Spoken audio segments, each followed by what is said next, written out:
these basic polygons, and we're going to be demonstrating what the area is for any one of these types of figures. So we'll start off with the triangle. So if you look at a triangle, right, what you can do is you can draw the rectangle around it. If I could draw that, which I can. Okay, so so I'll draw a rectangle. So if you take a rectangle and you draw it like this, right, so that way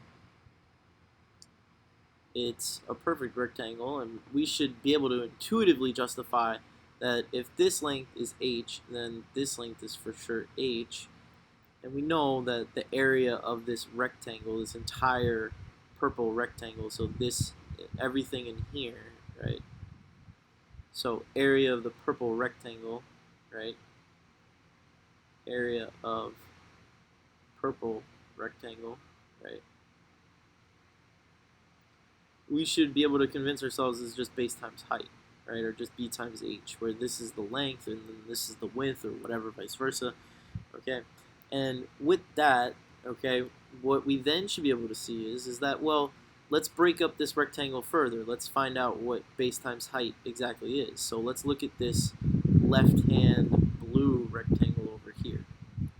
So if we look at the blue rectangle, we should see that the blue rectangle plus this, I don't know, green rectangle, right, is equal to the area of the purple rectangle again. So that's going to be equal to base times height as well. So let's just call this rectangle 1, or area of rectangle 1, area of blue rectangle, or rectangle 1, let's call it just to make it easy, plus area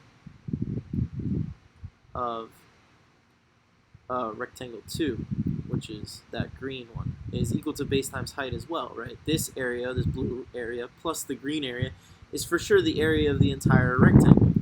Now let's break this down further, and let's say the area of rectangle 1, if you're looking at it, you should be able to see that this triangle, this pink part right here, right, well, this pink part is exactly half of the entire area of rectangle 1. So the area of rectangle 1 is 2 times the area of, I don't know, whatever you want to call it. Let's call it triangle 1, right? Because this is triangle 1, this pink one.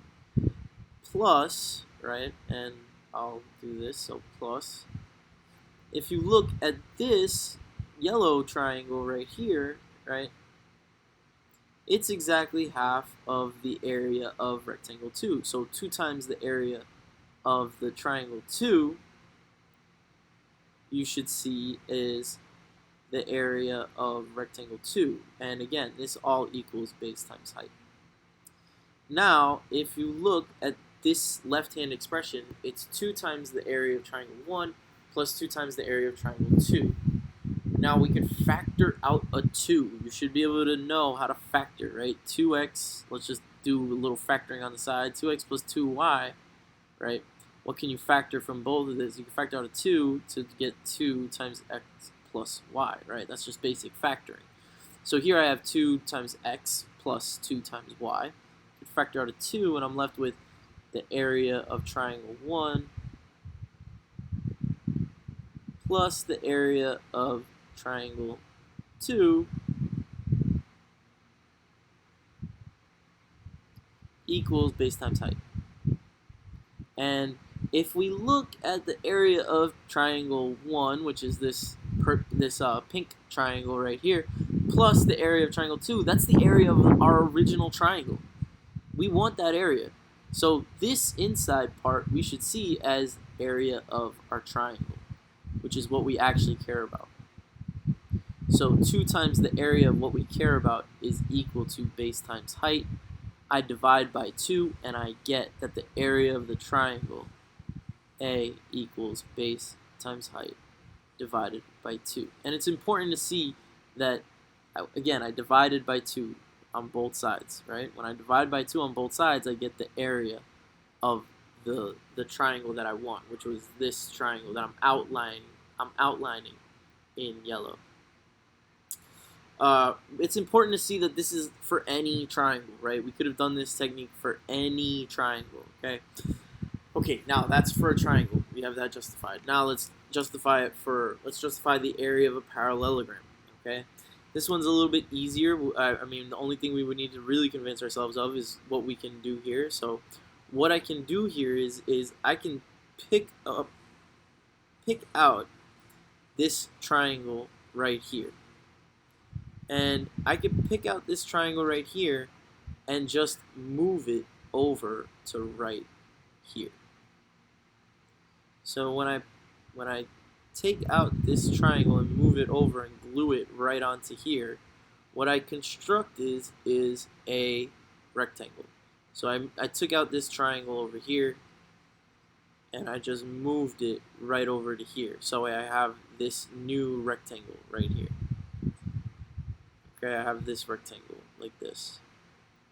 And we should see that the base stays the same. This length right here is the same as this length, right?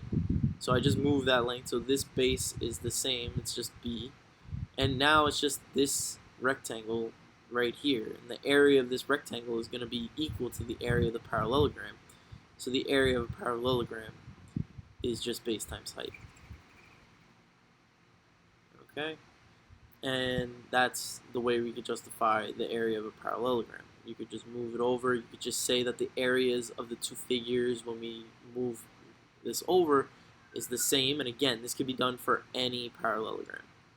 The area of a trapezoid. The area of a trapezoid is going to be the little bit more tricky one. You want to duplicate this exact trapezoid and you want to flip it upside down.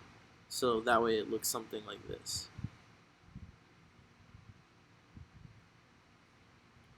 Okay, where this is base 1 and then this is base 2. Now, if you move these two trapezoids together, what you will construct is a parallelogram. And you could prove that to yourself in a few ways. I'm pretty sure I'm not going to go through it right now because we should just convince ourselves that it's true. It's just to show that the formulas for area are not arbitrary. Okay, so here's your two trapezoids. This is one trapezoid, this is your other trapezoid, and then combined they form this parallelogram where this is base 1, this is base 2, and then this is base 2, and then this is base 1, and H, of course, stays the same. So this is H, right? And we just saw that the area of this parallelogram is this entire length, right? So if I went back over here and I just drew the parallelogram, the original one, this is the base, right? But now that length is just B1 plus B2. So the area of this figure is B1 plus B2, because that's this length, right? Which is the length that I was originally talking about in that other parallelogram. And now I have this as my height, because that's the area of a parallelogram. Now, this parallelogram we should be able to see is exactly twice the area of one of these trapezoids, because I constructed this parallelogram by duplicating this trapezoid and then flipping it upside down and then joining it with the original one, so it's exactly twice the area of the trapezoid that I care about. So my last step in this is just to divide. If I want the area of the trapezoid, to divide by 2. And then this is the area for a trapezoid.